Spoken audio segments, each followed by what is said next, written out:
අපි ඊයේ දැක්ක අපේ ජනාධිපතිතුමා අනුරයි අනුරගේ ආණ්ඩුවයි හරියට කලබල වෙලා තියෙනවා. දැන් ගත්ත ඡන්ද සංඛ්‍යාවෙන් මේ පාර පළාත් පාලන ආයතන ගියාම ඡන්ද ගන්න කීයක්ද? ලක්ෂ 23ක් අඩුවෙන් ගන්නේ. මේ පොඩි කාලේදී ඉතිහාසයේ මේ තරමට පල්ලයට වැටිලා මිලියන 23ක් මිලියන 2.3ක් අඩු වෙන්න නම් හේතුව මොකද්ද? ටොම් පචා කියන එක ඔප්පු වෙලා තියෙනවා. පච ආණ්ඩුවක් කියන එක ඔප්පු වෙලා තියෙනවා. මේක අපි කිව්වා දිගින් දිගටම. මේ බොරු කියනවා ඉවරයක් නෑ. රැස්වීම ගානේ බොරුම කිව්වේ. ජනතාව රැවටුවා. රවට්ටලා ගත්ත ඡන්දෙන් තමයි ජනාධිපතිවරණේ ඒත් ඉතිහාසයේ පළවෙනි පාරට ජනාධිපතිවරයෙක් ගත 140 විතරයි අනුර කුමාර දිසානායකට ගන්න පුළුවන් උනේ. දැන් මේගොල්ලන් දිගින් දිගටම කියන කතාවක් තියෙනවනේ. උණුතොරු මුණුතොරු ඌත් එකයි මූත් එකයි ඔක්කොම කතාව අපි අහමුකෝ. අපි හැව්වනේ. ඒ තමුන්නාන්සල එක දෙයක් මතක තියාගන්න. මේ රටේ චන්ද්‍රිකාගේ ආණ්ඩුව 1994 පීඨවනකොට එදා ආණ්ඩුවේ අනුර කුමාර හිටියා. මහින්ද රාජපක්ෂ ආණ්ඩුවෙත් හිටියා. මෛත්‍රීපාලගේ ආණ්ඩුවෙත් හිටියා. කොයි ආණ්ඩුවේද මේගොල්ලන් හිටියේ නැත්තේ?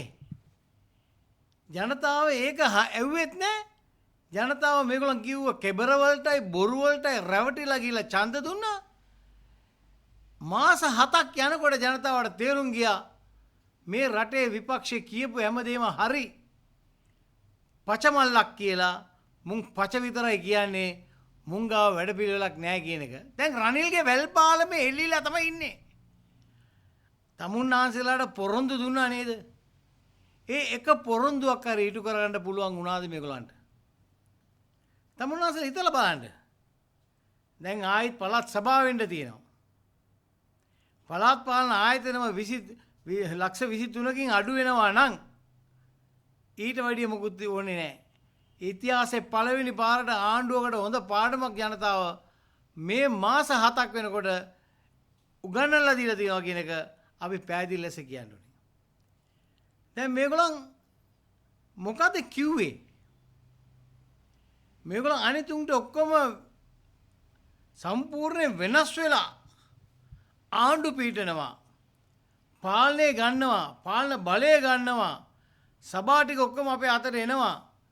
මේවා තමයි කිව්වේ.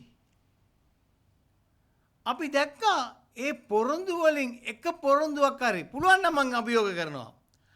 අර උගන්ඩා කුමරියේ ඉන්නවා. උගන්ඩා කුමරියට පුළුවන් ඇවිල්ලා ඒ වගේම තව කතාවක් දැන් කියන්න එයාගේ නායකයා කරන බොරු ගැන එතිමිට කියන්න පුළුවන්. මේ බොරු පොඩි කාලේ තියෙන්නේ. ඒක ඉක්මනට මැරෙනවා. ඒක තමයි වෙලා තියෙන්නේ. ආණ්ඩුව පීචං වෙච්ච පොඩිම කාලේ ආණ්ඩුව පීචං වෙච්ච එකම ආණ්ඩුව අනුර කුමාර දිසානාගේ ආණ්ඩුව. ඒක අපි කවුරුත් දන්නවා. ඒක පැහැදිලි. ජනතාව මෝඩයෝ නෙවෙයි. අර රැල්ලක් යනකොට රැල්ලත් එක්ක යනවා මිනිස්සු. හැබැයි ඒක මෙච්චර ඉක්මනට ජනතාව තේරුම් ගනි කියලා අපි කවුරුත් හිතුවේ නැහැ. තේරුම් ගත්තා. දුන්නා පළවෙනි ඩෝස් එක. ලක්ෂ 23න් අඩු වෙලා දුන්නා. අඩු කරලා දුන්නා. දෙවෙනි එක බලමු අපි. සැප්තැම්බර් මාසයේ එන පළාත් සභාව කීයකින් අඩු වෙනවද කියලා. දැන් තර්ජනය කරන්නේ මොකද්ද? දැන් මුළු රටේම පළාත් පාලන මැතිවරණය අවසන් කරලා දැන් සභාවල් පීඨවනකොට සියලුම විපක්ෂ පක්ෂ ටික එක්කව වෙනකොට ජනාධිපතිවරයා දෙනවා තර්ජනයක් ඊයේ විහාරමාදේවියගේ. මොකක්ද කියන්නේ? බලමුකෝ. අපි තමයි 3න් 2 අරන් තියෙන්නේ. අපි තමයි පීඨවන්නේ. අනිතුන් ඔක්කොම එක්කව වෙලා වැඩිපුර ගත්තයි කියලා එහෙම පීඨවන්න දෙන්නේ නැහැ.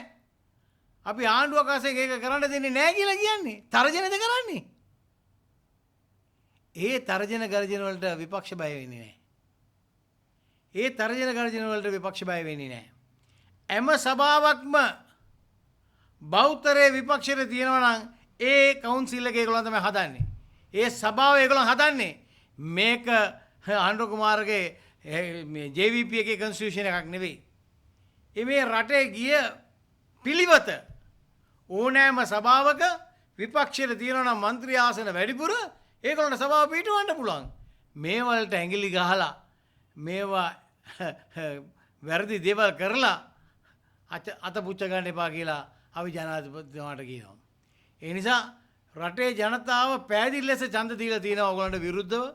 ඒ සභාවල විපක්ෂය එක්ක වුණා නම් කොළඹ නගර සභාවත් පිටවන්න පුළුවන් විපක්ෂයට. ඒ උදවියට ඒක කරන්න දෙන්න ඕනේ. ඔබතුමා තර්ජනය කරලා බය කරලා සල්ලි දීලා බිලිබාලා මිනිසුන්ව අරගෙන මේ ඡන්ද ව්‍යාපාර කරන්න ලෑස්ති වෙනවා. മന്ത്രിවරුන්ව ඔහොම බිලිබාන්න ලෑස්ති වෙන්නත් එපා. මේක ආයිත් කැරකිලා එන්නේ අනිත් පැත්තට. ඒ නිසා අපි කියනවා මේක යන්න දෙන්න. කාටද කවුන්සිල් එක හදන්න ඕනේද? කාටද ඒකේ මෙජොරිටි එක තියෙන්නේ? ඒ සභාවල් හදන්න ඒගොල්ලන්ට සාමකාමීව සාධාරණ ලෙස ඒගොල්ලන්ගේ අයිතිවාසිකම උල්ලංඝනය කරන්න එපා කියන අභියෝගය විතරයි අපි ජනාධිපතිතුමාට කියන්නේ. ඒකට අත ගැව්වොත් ඒක නම් අන්තිම කාලේ කියලා හිතා ගන්නත් පුළුවන්. ස්තුතියි.